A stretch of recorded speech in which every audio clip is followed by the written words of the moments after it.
Casual Magic has been sponsored by Quiver, maker of the Quiver and Bolt deck cases and other fine deck holding accessories. Use the code CASUAL on their website for 10% off your order. This episode is also brought to you by Monopool, a fast-growing marketplace for Magic the Gathering that makes buying and selling cards easy. Their optimizer helps you get the best value when buying cards, and their team is focused on making it a great experience for buyers and sellers alike. You can also support Casual Magic directly by going to our Patreon at patreon.com/ShivamB. And now, on with the show.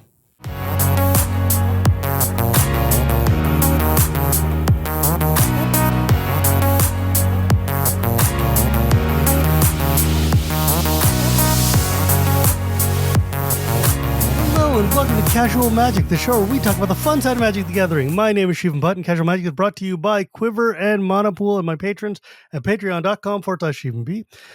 Today, I am very excited to have one of the few people in Magic, I think, who could really qualify under the title of The Great, as in one of the most important people in the history of the game, a dude who's been on my show a bunch of times, and a dear friend of mine, just honestly in person. Brian David Marshall, the Pro Tour historian, aka BDM, aka I don't top 8 games, whatever. You know who he is. Everybody knows who he is. Literally game designer, comic designer. I was actually thinking of you the other day because I had on my show Arthur Wyatt, who is one of the writers of Judge Dredd, and I was like, who else do I know that is a comics and Magic person? Oh man, you guys should get to know each other. Yeah, we spent the last couple of weeks liking each other's Blue Sky posts. He's a really cool dude, and yeah.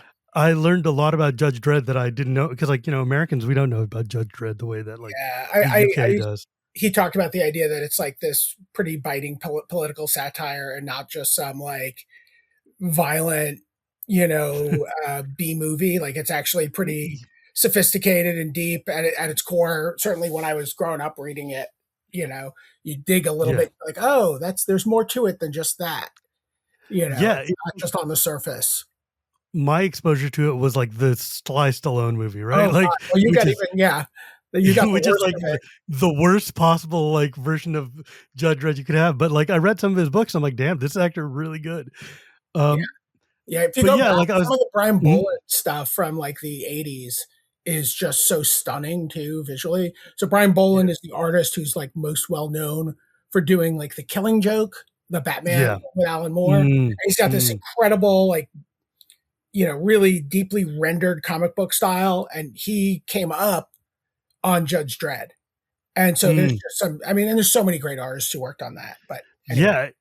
I could go down the Judge Dredd rabbit hole very easily. I feel like I could name any random comic from the last 40 years and you'd be like, yeah, let me tell you a story about the time I was in Iowa in a Comic-Con with this dude. It's better if it's backloaded to the first 20 years of those 40 years, but yes. Yeah, but the thing is, it's I bring that up because of the fact that aside from being just magic luminary that you are, and literally the creator of my favorite way to play, which is Boxing League, and the drunken chaos brawls at every single. Are you going to be at Amsterdam by chance? I am. I know I'm booked for sure for Vegas and Atlanta, and I haven't booked for Amsterdam yet, but the plan was certainly to go. Yeah, because man, I love your events. I try to go to them all the time. The cocktails, and it was so much fun last time in Amsterdam. I was with Tim Willoughby, and he's he's a bartender, and he when the dude at the booth made my cocktail, Willoughby was like, oh, he did it wrong. This is not supposed to taste like this. And he went back and made the guy redo it. And I was like, this is why I have bartender friends. This is so cool. Yeah. It's funny. Those events have been great, but it's definitely a struggle to translate some of the things you want to do in a cocktail to convention bar setup. Multiple times now, fresh lime juice has become Rose's lime, which is so it's going from super tart to this syrupy. Sweet. Yeah, things like that. It's always. You have to deal with the reality of look, this is not a bespoke bar, right? There's a rented dude who's sitting there shaking your drinks together. I'm actually really curious. Before we get into your game, I wanted to actually ask you about these events. when you proposed it, were they like, you can't have alcohol at a MagicCon? Like, how did you even get this to work? It's funny. It was something that I was looking for an event with Alan Hockman, who runs all the Magic events, and he, all credit to Alan. Actually, it was his suggestion was to take my sort of love of boxing league and my love of cocktails and put them together into an event. And the way he had originally seen it, though, I think, was me talking about drinks or mixology and sort of presenting the idea of them. And I'm like, oh, come on, there's got to be a way. And then, we talked to somebody who's like, yeah, I think we could do that. We could actually get a bartender in there. And then they priced it out. And then, and then the first one we did, where we did that, it didn't actually work out that the bar was there. Like we had so not every person talked to every other person for it to happen. And then we had to make it, sort of will it into existence with like White Claws and Lowenbrows. But then after that, like people saw that there was like a demand for it. And it's just become this, I have people who come to it every event. I do. Who come to it in every city, but also people who just come back to each MagicCon, and it's something that they really look forward to. And that Saturday night where we just all hang out and tell stories and, raise some glasses, there's usually a toast to Sheldon in there somewhere. And it's been super fun. It's genuinely one of my favorite things to do at a MagicCon because it's so relaxed and like, it's so much fun to just sit down. Like every time I sit down and like almost inevitably the dudes in my pod are like, should I know who you are? And I'm like, no, don't worry about it. We're just here to jam games. It doesn't matter who I am. Let's all just sit, chill, and enjoy. And it's a good time. But it's like also playing Chaos Commander with like just random box of packs is the best thing in the world. So I love that event. It's genuinely that and the Gavin event are like the two things I do every single time. Yeah, I've never, it's funny. I've never been able to do a Gavin event. I just don't have I don't have the time for it. Like I try to just get so many games in. There's all these people who come there and they build these decks. And so like, I actually just spend my whole weekend playing Boxing League, either like one of the two different decks I built, just playing in pods. I can't, and it's so hard to get like enough games in for everyone who wants to get a game. So I just try to, every minute I have, I try to just be playing. It's weird because like, and I don't want to sound arrogant about this, but it's like, I can't just pick up pods at MagicCons because when I sit down and like, I start to play a game, people will always come by and be like, oh, can you sign this card? Take the picture, drop a playmat down. And I'm like, I get distracted and it becomes like, disrespectful to the people I'm playing with. I'm like, this is not going to work. They love it. They love it. Man. But the thing that I wanted to talk to you about this time around, though, is that you've created a brand new game that launched at Gen Con in 2025, or at least was shown off to people in Gen Con 2025, that you released in frigging cassette tapes. And that by itself, without knowing anything at all about the game, I was like, I'm already 100% on board just because what the hell, man? This is like, it's like, I think your blurb said it was like it's 1986 and time stopped and we're just in arcades or something. What is going on? Like, can you explain what this is? Oh, so, wait, before you start, you had come to the Bay to hang out at some point. Was this the game that you were showing off to people when we were cubing? This is the game that I was showing to you and to Eric Klug and maybe Drew Levin was there and a couple of other people. This is that product with finished art and card frames and more fleshed out world building and cassette like pack. Actual comic artists doing the artwork. Actual magic artists too. So it's Steve Ellis. Yeah, Steve Ellis, Andre Garcia, who a lot of people might know from like the Professor's Kickstarter rewards. He's such a great guy. Amazing, and has started doing magic cards. I don't think any have been released yet, but has done some magic art now. And he's gotten like one or two commissions. I'm really excited for him. He's so cool. Yeah. So this is something I've been working on for about a year. The world building goes back probably a little further than that, but And we debuted it at PAX Unplugged earlier this year. PAX, not Gen Con. Yeah, late last year, right before Thanksgiving. And what we debuted there isn't the full game. It's This was it's a taster. I'd been in stealth mode for like the full year that we were doing this, and like obviously a handful of people knew I was doing stuff, but I hadn't put anything out publicly, and there was nothing about the company. So when we went to PAX Unplugged, like we literally turned on all the lights, the week we got to PAX. So this is an intro product to demonstrate our product design, which is really unique.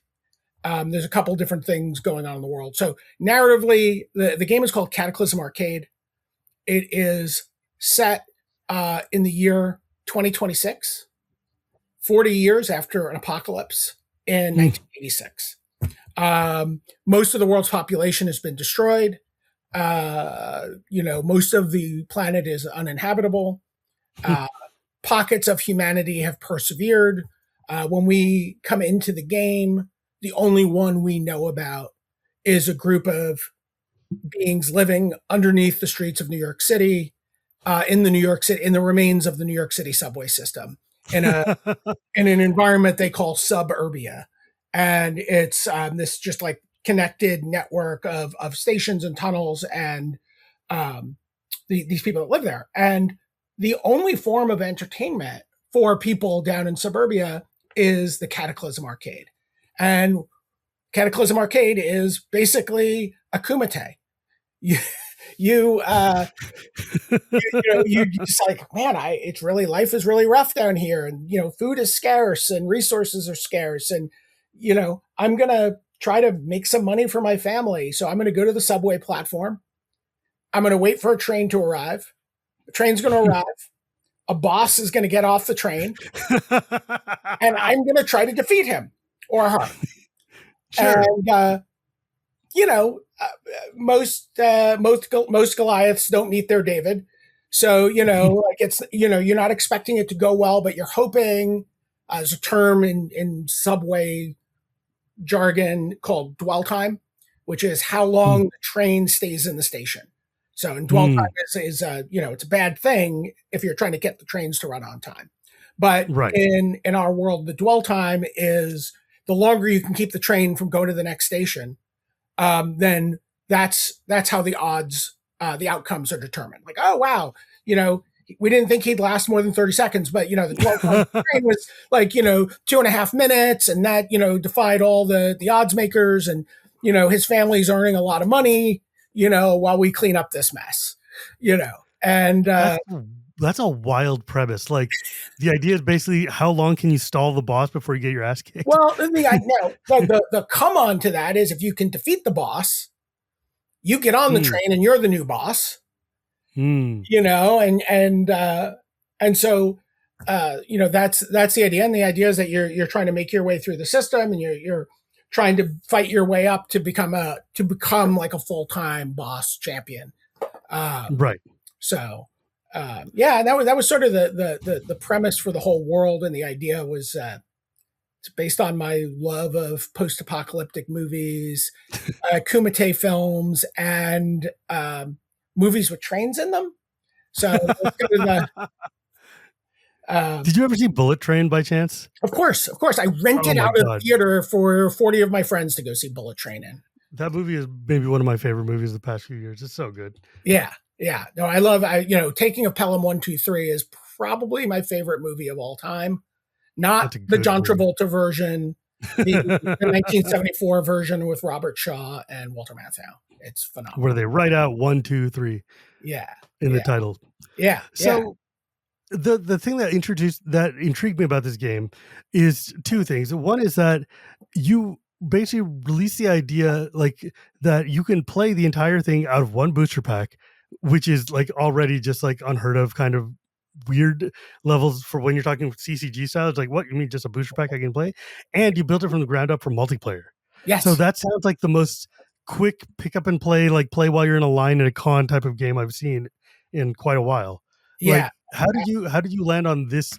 Like, tell me where this came from. Sure. So playable out of a booster pack is something that has been a windmill of mine for a long time. My earliest involvement with the trading card game space was as a tournament organizer, but it was quickly followed up by running a retail shop. I ran Neutral Ground, New York City, kind of like invents the idea of the tournament center. And we ran large Magic events. We ran large Pokemon events. We ran large Yu-Gi-Oh events. Yeah, you guys should go and listen to like the first conversation I had with BDM, because we go deep into Neutral Ground and what it like means for Magic, and the fact that it literally is like the ground floor of all of this is kind of insane. And I have to tell you, there were just so many times someone would come in, whether it was an adult who's like, "Oh, I've been hearing about this game. I want to try it out. Let me get a pack and check it out." And, oh, you can't really do anything with that, right? Like, or a kid who would come in with a parent, and the parent would, okay, this is what you want to spend your allowance on. Let's get a pack of Pokemon cards. And they'd get a pack of Pokemon cards, and then the kid would be distraught that they couldn't do anything with it. And and the worst of it is I've probably given away $100,000 in today's value in Pokemon commons over the years to kids, so they come out here. So you can actually have a deck to do something with? Here's some first edition cards. Try to build a deck. At the time we didn't know. But so it's always just been something that's been in my mind that frustrated me about. I obviously love trading card games. I obviously love Magic. I was trying to storm off before this call in the Arena Cube. It's an amazing game. It is, and it's crazy to me how much the audience is built through social play, casual play, whatever you want to call it. I prefer to call it social. We've talked about this. Yes. And that's going to be the first experience for people, is like having to buy a commander deck, or having to buy, a box of boosters, or that's so wild. It's such a intense, sheer cliff to climb. Plus, if you are new to card games, you also have 30 years of jargon and card knowledge and tactical insight to catch up on, right? And strategic insight, right? And so I just don't think, and I know for a fact that there are a lot of people who want to have this experience. They want to have that social gameplay experience. They want to sit down with their friends and play, and they have friends who play Magic, and they don't get to do it.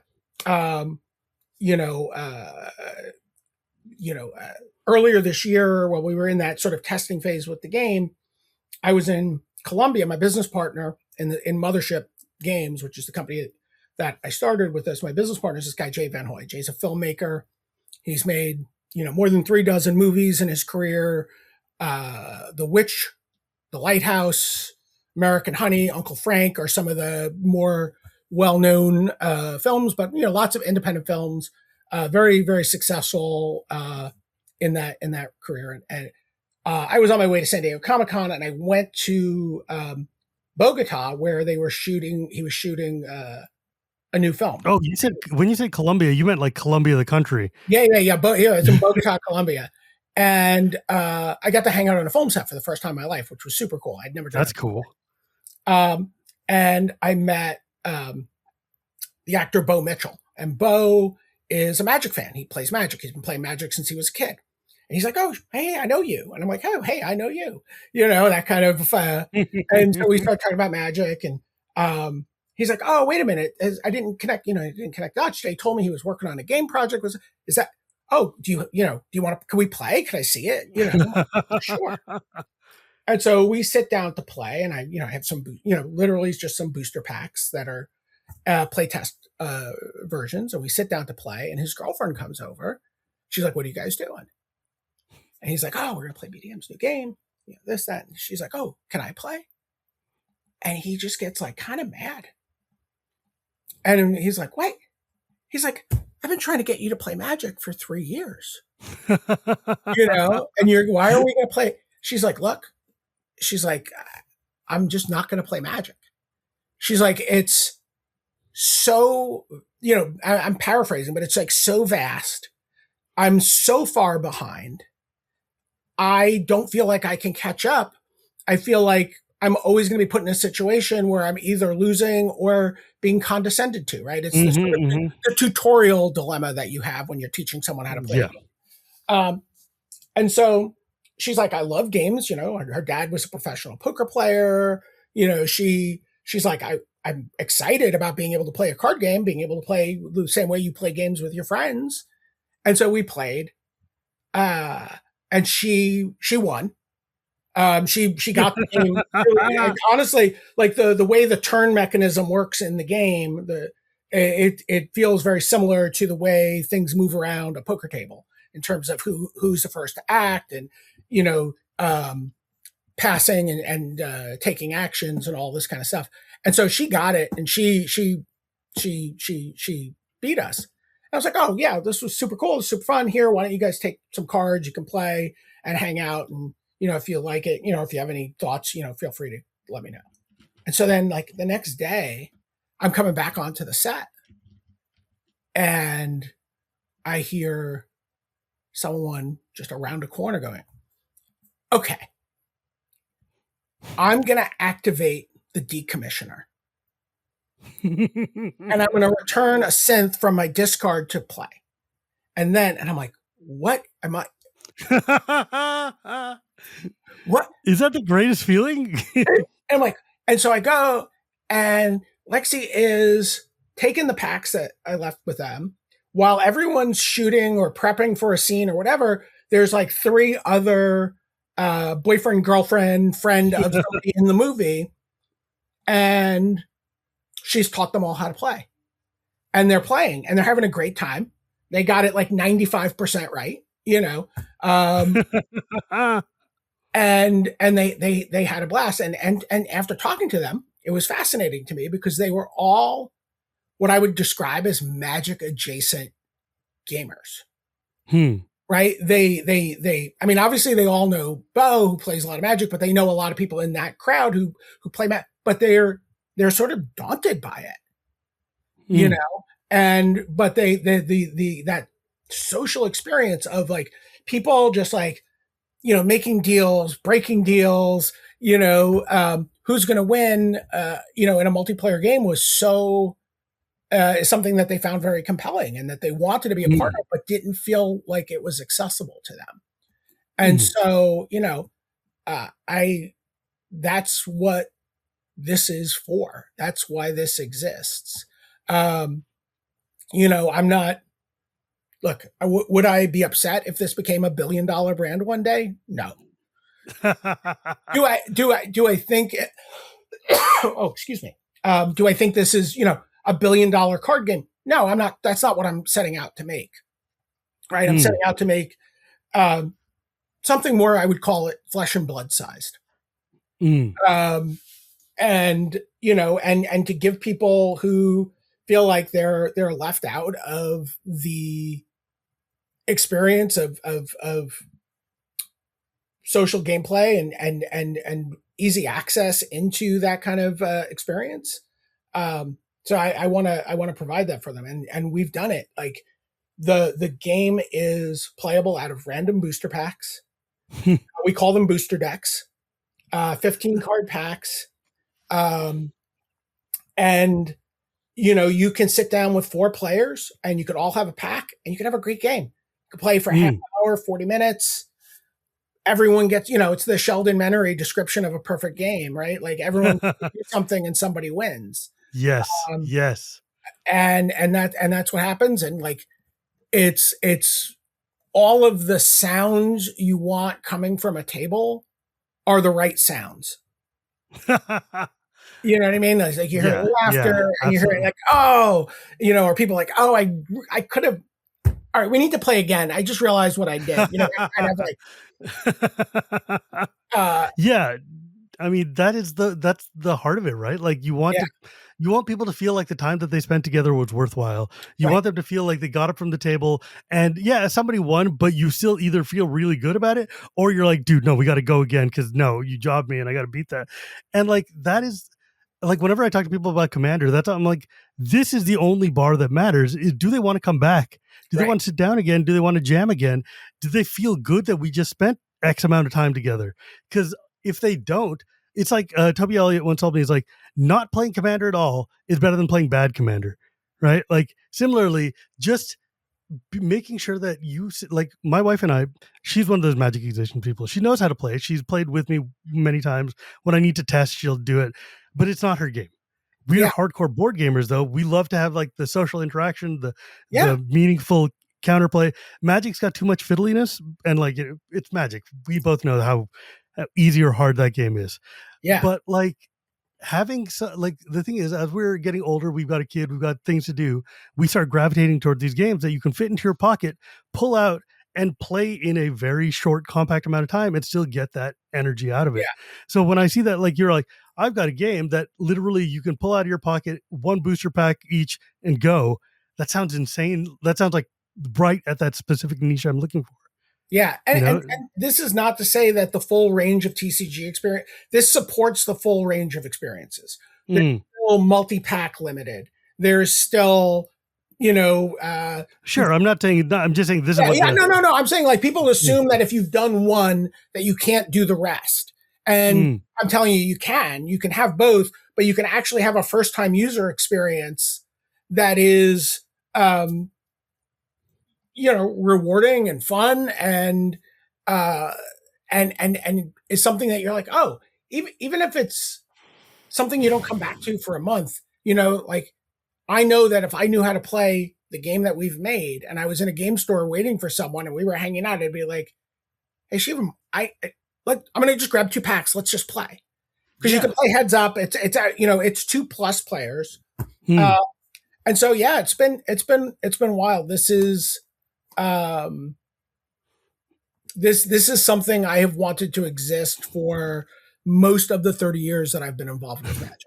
Yeah, because I've seen you, like you've designed games before. You had that card game that was a few years ago with the crypto thing, and like I know that you've dealt with like game design even multiple times before that. And I've done 3 or 4, depending on how you view them, digital trading card games. Over the past few years. So you, at least you have you understand and I know that like who worked on this game, who designed it. Can you share that? Sure. The game is my design. So in the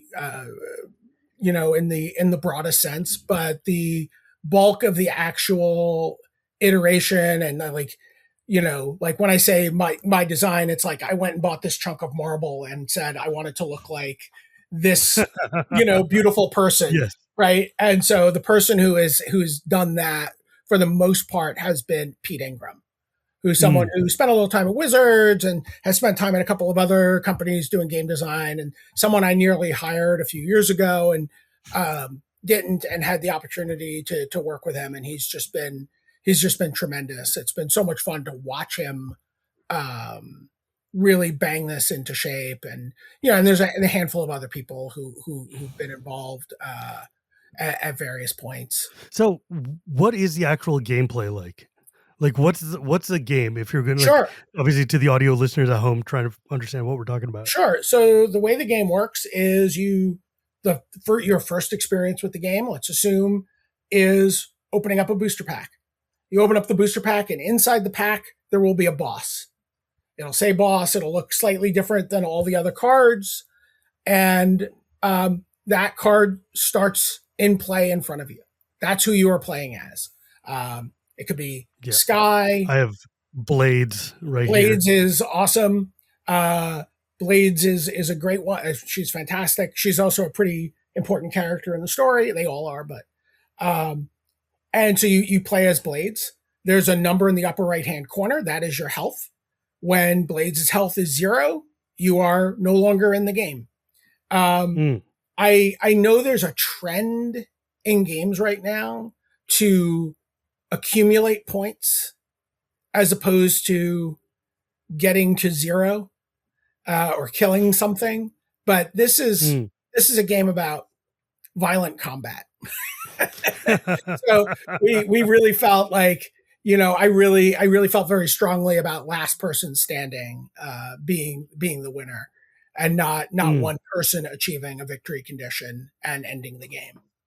And then you draw a hand of cards. You shuffle up the rest of your deck, the rest of your pack, and you draw 4 cards.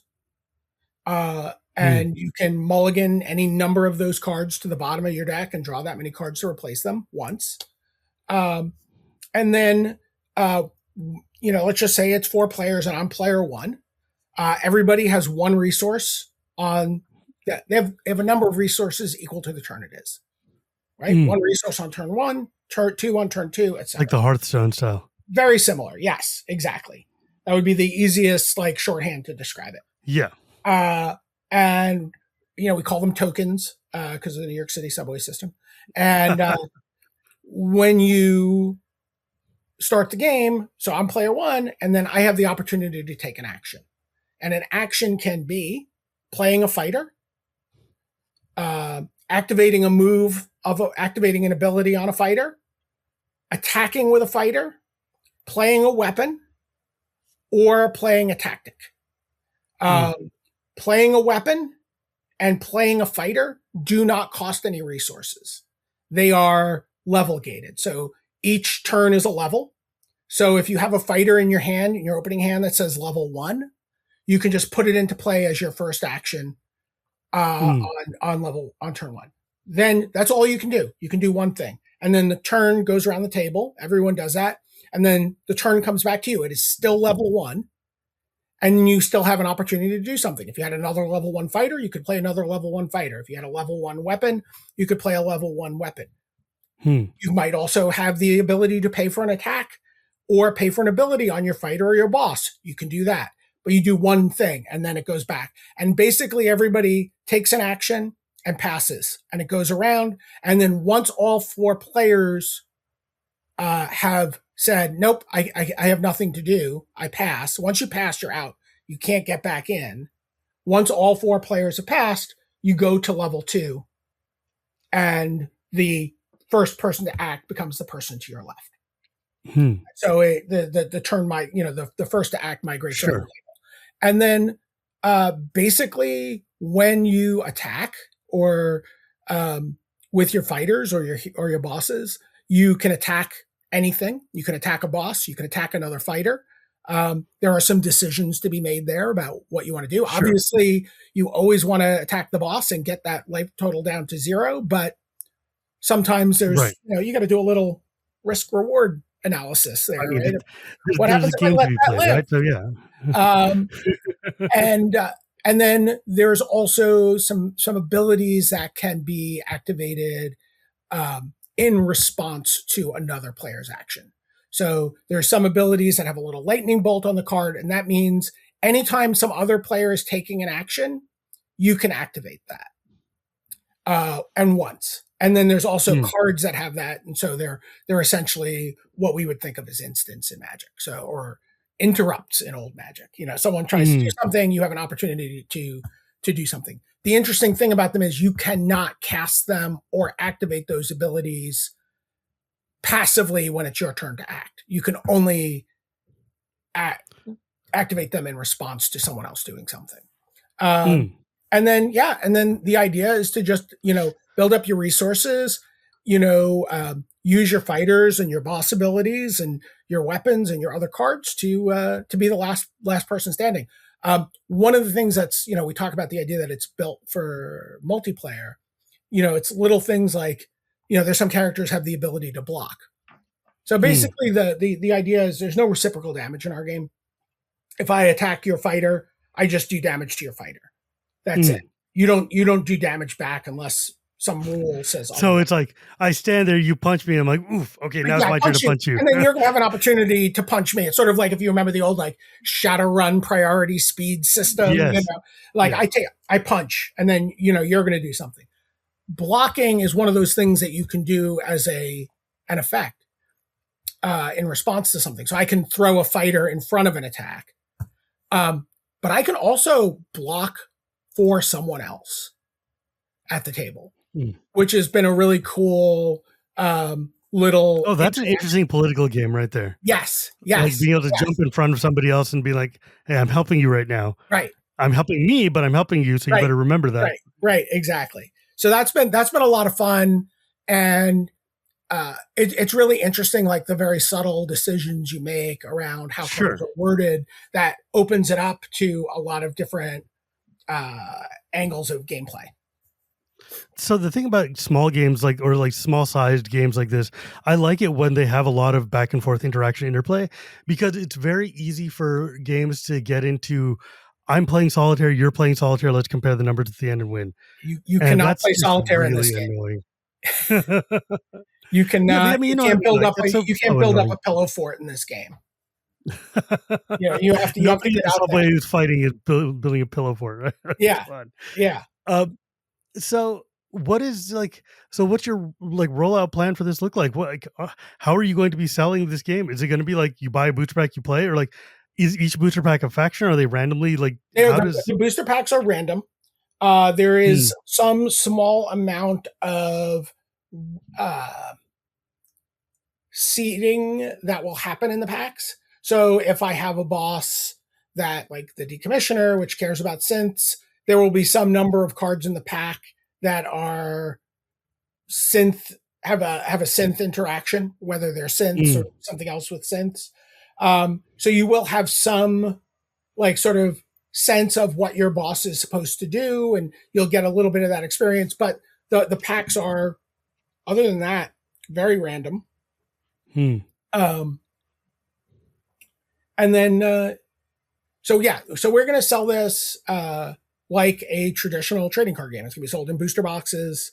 It's going to be sold. We're going to sell the cassette cases as like a special 2-player pack. Hell yeah. We also have, I don't know if I have one handy. Oh, damn it. We also have VHS clamshells for 4-pack. What? Okay. Yeah. You are hitting right at my demographic. Yes. Yeah. Oh, wait do you see where we're going to end up shooting the Kickstarter video? Oh God. Teenage Mutant Ninja Turtles later. Let's go.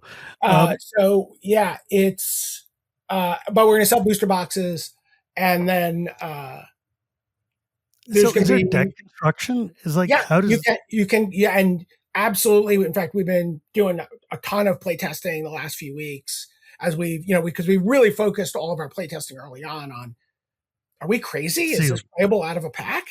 And it is. Be fair, yeah. But constructed is slightly different.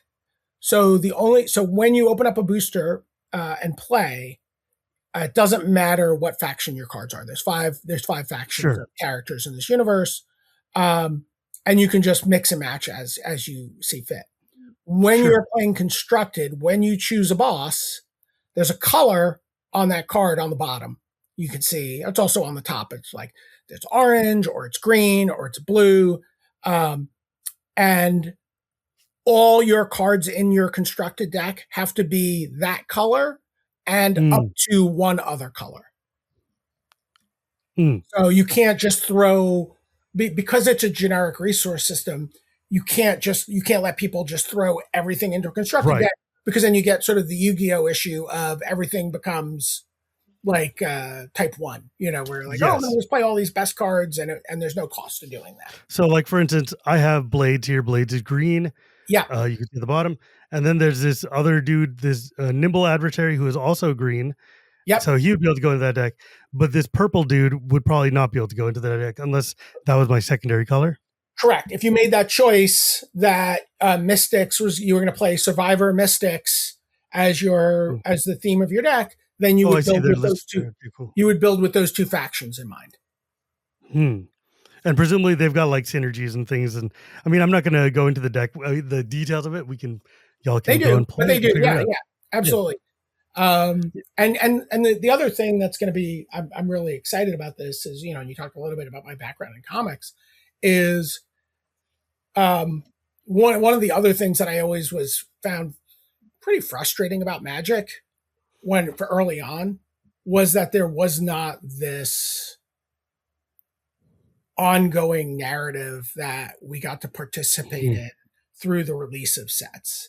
And this world progression, right? Like, and I understand that we now do that and we jump around kind of. But this is, but like, it's not like the way like Legend of the Five Rings or Imagination, other games used to have like, hey, now we're going into the tournament with these factions. Oh no, this faction lost and they're now at the back end and they're trying to fight back, and like the sets in the story, and you feel like your actions are impacting the game. Legend of the Five Rings has probably come up. Look, dude, it's iconic. It is the most iconic of the not major card games, right? Like it's also the one that did the storylines the best. So yeah. So the idea is that we are going to take people on a narrative journey. The first 5 years of story are all mapped out, and we're gonna, tell that story. We're gonna allow players and experiences to affect that story, and to affect how we maybe that won't change the total. It's certainly not going to change certain key moments that we know are going to happen in this world, but it will certainly affect the journey we take to get to them. Sure. And what characters arrive there when we get there.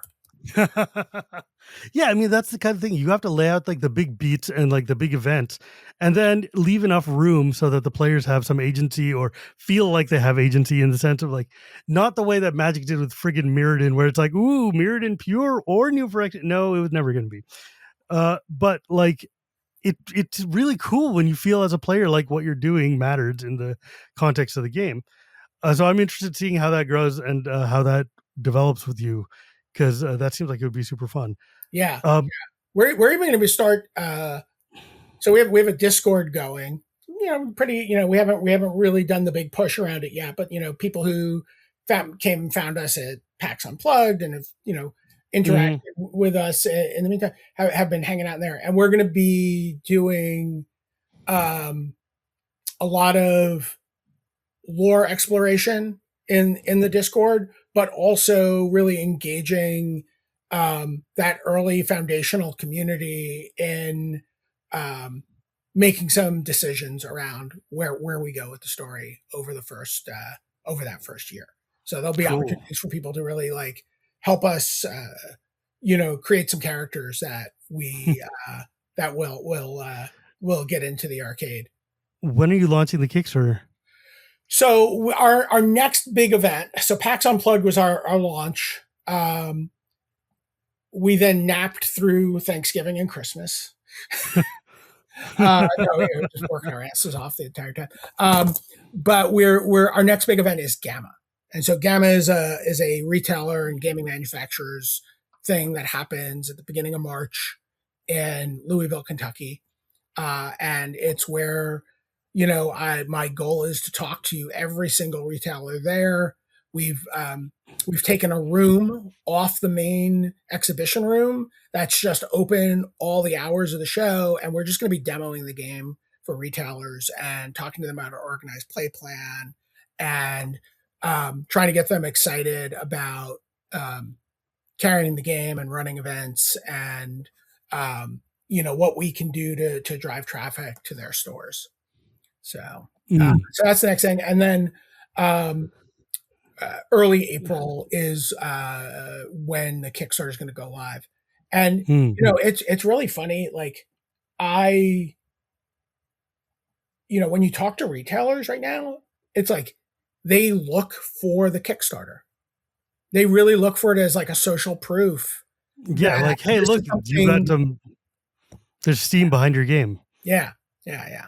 So I feel that's really annoying, though.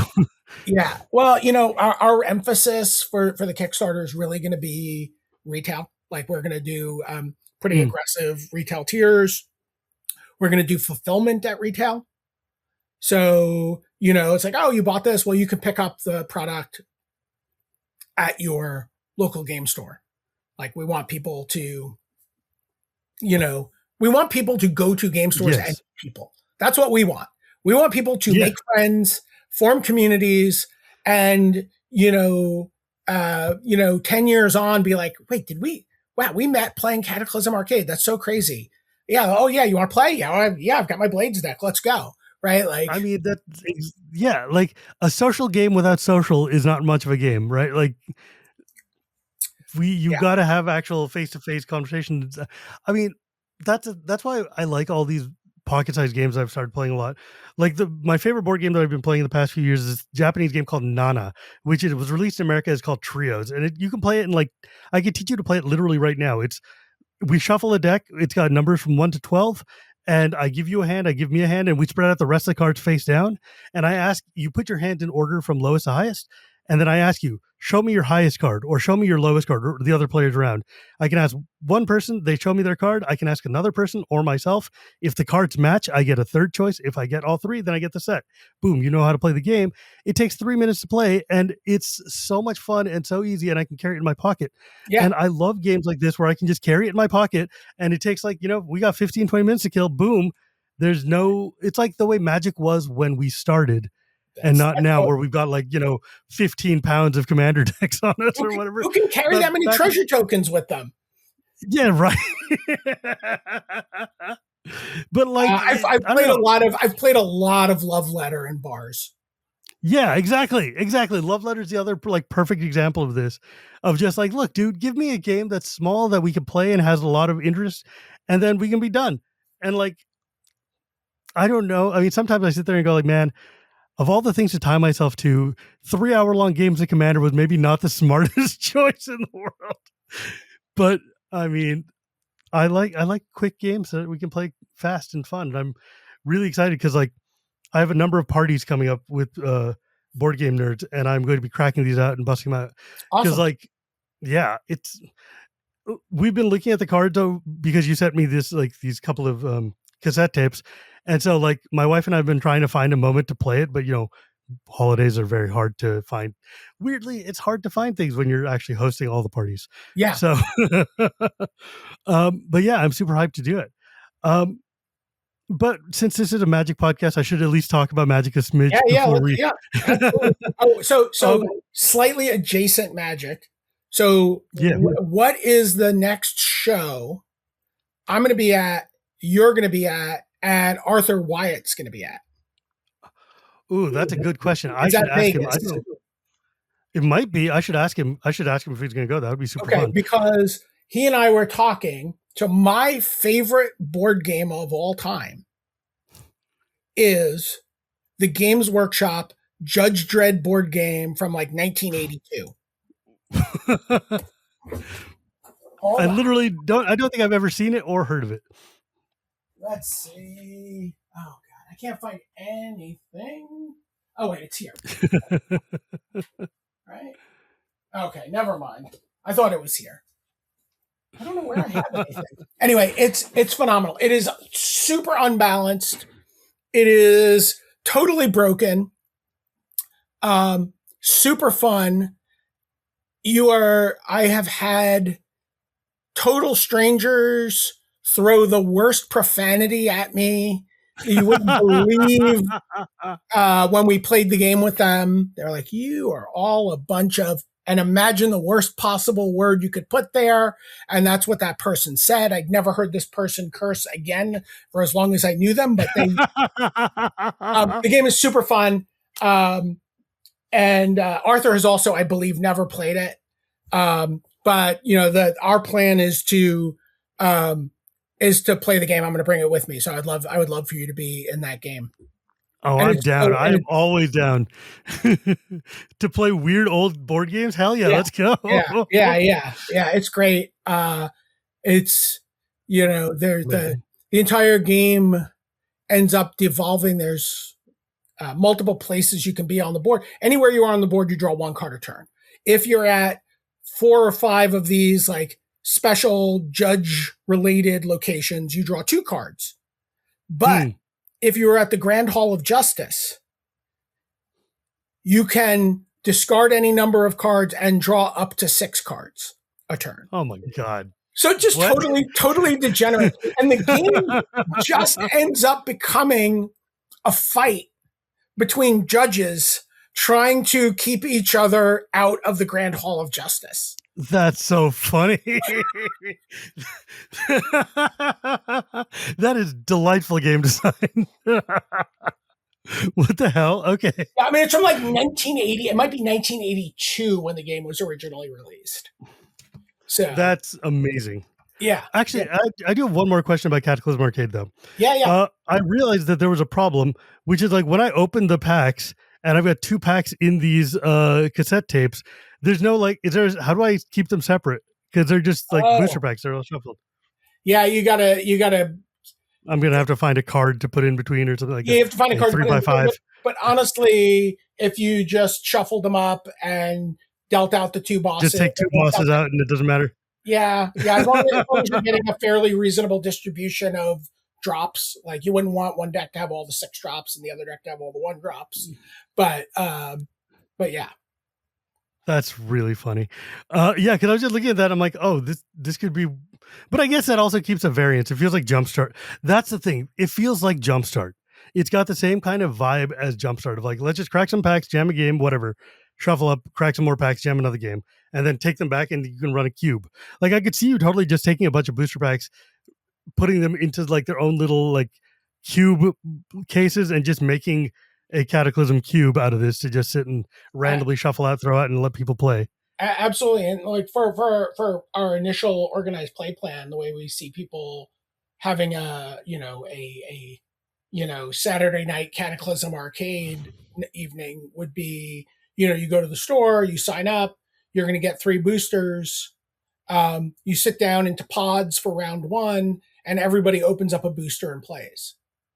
Right. And then you get to the end of the round, everyone gets repotted, everyone gets handed a second booster. Now shuffle your 2 boosters together. You have 2 bosses to choose from. Make a choice. Which one do you want to play with? You're now making your first deck. I love that. You're now making your first deck building decision in your game, in your experience with the game. And then you play. And then, you do the 3rd round and you can actually say, now pick a boss and now cut this down. You can go down as few as this many cards. You can still play with all your cards if you don't want to make that decision. But if you want to get down to 25 cards, you can do that.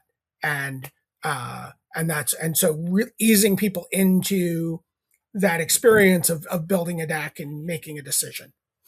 Yeah, that makes a lot of sense. I mean, that feels to me like, I feel like I've played Magic games like that before at tournaments where it's like mini masters and then you go and you add packs and it ends up feeling sort of like a league at the end of it. By the end, you've got a full on 40 card deck or something. Yeah. Or I love mini masters. Yeah. I mean, obviously you and I love things like the chaos kind of like shuffle up, add a pack. That is the kind of Magic I enjoy the most. I think that's the thing is that like this feels like Magic did when it was starting, which is the kind of vibe that I just really enjoy. It is definitely drawing on that era of Magic. One of the things that I'm dying to do with the organized play program is have, if we're going to do 5-player games, I want to do 5-star melee, right? Where, the 2 people opposite you are your enemies. The 2 people on either side of you are your allies. And one of my absolute favorite ways to play. Right. And so like, and the thing about the early days of Magic that, I think everyone just thinks, probably looking back, that it was all like spiky, type 1 and standard and whatever. No right? way, man. Like, no, we were throwing gray ogres at each other. We were playing Highlander, right? We were playing 100-card Highlander, no commanders or anything at that point yet, right? But we were playing Highlander. We were playing Degenerate Magic, where there was no limit. We were playing. We won't even talk about Iron Man Magic, where we were tearing up cards. That was the worst. Yeah. We were playing Grand Melee. I have a few. We were playing 2-Headed Giant. We were playing Emperor. We were playing 5-star. And well, I mean, I remember just playing 12-way games of Magic in the middle of the hallway at school, right? Like, yeah. And that was great. And I feel like the focus on competitive Magic, and this is going to sound heretical coming from me who has such a history with competitive Magic, but the focus on competitive Magic, sometimes to the exclusion of all those other fun ways to play, maybe hurt Magic for a few years. Yeah, and may have driven people into the arms of Starfleet and Hoth and Wyvern and the Shire and whatever other games are coming out at that time, right?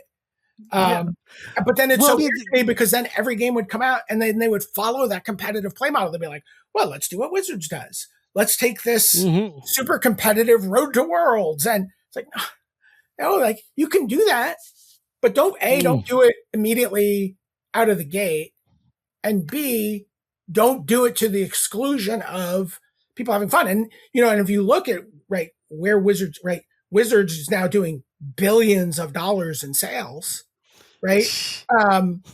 Let's look at Commander and social play and how that has impacted that. So because there was a dream being sold of like, hey, you want to be a competitor, you want to get to the top, you want to hold the trophy, but like the vast majority of Magic players were not grinders at FNM, grinders at the GPs. There were just people who like, I buy a pack once a year, I put the cats in it into my cat deck, and then we're just gonna go and play with cats or whatever. Or like it just, I mean, I think about it all the time. Like, what are my favorite cards? They're all cards that nobody would play in a million years now because they're all just so bad. I'm like, yeah, but we loved them because that's what we were playing. I mean, literal kitchen table. It's the exact what it is. It's like there was a huge ocean of kitchen table and a couple of islands of competitive players. And by focusing only on the islands, you're missing the entirety of the sea. And that's what was happening. Like, I was thinking about this. I'm like, I want to make a cube where the best card is Serendip Efreet. Right? Serendip Efreet has not been playable or good for decades, but it is one of my all-time favorite cards. And like, I miss that there was like Magic used to have spaces for us to be able to play these sort of things, and focusing on competitive and then getting like turbo spiky. And then now they're kind of starting to realign, but it's hard to put the Efreet back into the bottle, right? Like, yeah, no, absolutely. I will often, get, kind of like, okay, old man, sitting down at the commander table with some of the cards I want to play with, and I'm like, well, yeah, it's soothsaying. I love soothsaying. Yeah. Oh my God. Soothsaying is amazing in my Nira deck. Just saying. Yeah. And when I lock you with infinite walk the Aeons because I have like, I can just search through my whole deck every turn with all the extra mana I have. And fine. Oh my God. I love, by the way, we were talking about Andre Garcia before. Yes. I'll show you a giant Andre Garcia card. That's insane. Man, I'm so glad that he's finally getting his chance. Like, we've been friends for a long time and his art has been great. And I love that he is finally being able to turn this into something. Yeah, that's beautiful, man. Giant Steve Ellis card. Yeah. Steve Ellis is so cool. Yeah. I've known Steve for so long. I'm so excited to be working with him again. Yeah. It's funny. Like I met Richard Kane Ferguson at Atlanta, and it was the first time I got to meet him and like, talk to him because like, his art got me into the game and stuff. And I was like, yeah, man, one of my friends, BDM, is like, oh, I know BDM. We go back way, way back. And like, apparently you published one of his comics a million years ago or something. I did. Probably around the same time the world ended in Cataclysm Arcade. So it might very well be 1986 or 1987. That's crazy. It was a comic book called Carnage, which was about some kind of, it was very like men's adventure pulp novel. He wrote and drew it. I think I don't even know what happened with that, but I probably have an issue of it somewhere. Yeah. It was awesome. And he was great. He was a wild character, and it was just like in a space full of wild characters at that time, the black and white comics boom in the 80s. That's awesome. Yeah, it was awesome. And then it was kind of crazy. I'm like, that the same? Looking at Arcane Denial, is that the same Richard Kane Ferguson? Wait, what's going on? And then, and you don't know how people are going to react to you years later after, because the book didn't go anywhere, nothing happened. Yeah. But and it's like there's like no gap, we just hang out at shows and talk, and it's awesome. So that's awesome. Oh man, this has been great. And, I really appreciate you coming back on. It's been super fun. If folks want to find you, that's the thing. I'm going to keep the window open, and I'm just going to pop in on all of them from now on. Literally, the only reason I'm stopping this is because of the fact that I have to go pick my kid up from school soon. Otherwise, I would be talking to you for like another 3 hours, because I could ask you stories about tell me about world championships in Belgium or whatever, and I'm sure you could find some story about that. Man, I got to talk to Geese last year, and he had a lot of crazy stories of early Magic tournaments. Geese is one of my favorite people in Magic. He's so cool, but also 15 feet tall. So you're talking about what the hell's going on? I've really thought about making a character in Cataclysm Arcade based off of Geese, just on his sort of formidable presence. Yeah, he's just really there, and I'm like, you were cool, man. Like some kind of fun. Some kind of weregoose. Maybe. Yes, weregoose. Anyways, all right, dude. If folks want to find you or find out about the game or anything like that, where can they go? So a great way to find out about the game is to go to cataclysmarcade.com. Go to discord.gg/cataclysmarcade. Join the Discord.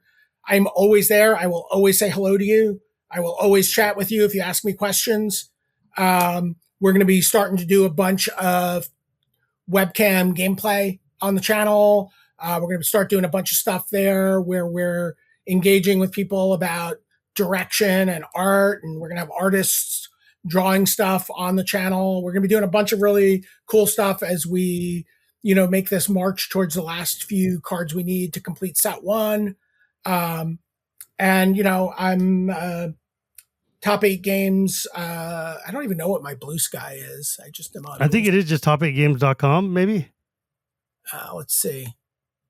I am. I'm bdm.bsky.social. So exactly. Top 8 Games will find me if you look for it. Yeah. Sweet. And in theory, I'm on Twitter still, but I don't use it. Nobody's on. Yeah. You should. You can find me on Instagram posting pictures of drinks. Dude, I love the pictures of drinks that you post. It's so much fun. I need you to go and make a couple of mocktails so that I can actually make them at home and share them with my family. Oh, I do. I usually do make mocktails. There's some. Okay, well, I will go and look for them then. I will. Yeah, I will, and I'll make sure I'll put one up in the next week or so, because appreciate it. Yeah, I'm not. It's not a dry January. It's not a dry January for me, but it's not a soaking wet January. I mean, I'm in California. It's been raining for 3 days, so it kind of is soaking wet. But that being notwithstanding, as always, my friends, you can find me at Shivam Bhatt on Blue Sky, or you find this podcast every Tuesday or anywhere podcasts are sold, or at YouTube every Tuesday. Thanks to my editor, Dan. You can also hear me on Shivam Wheeler Love Magic or the Chronicles of Dragonlance podcast. And remember, my friends, it's not magic without the gathering, and we'll see you next time.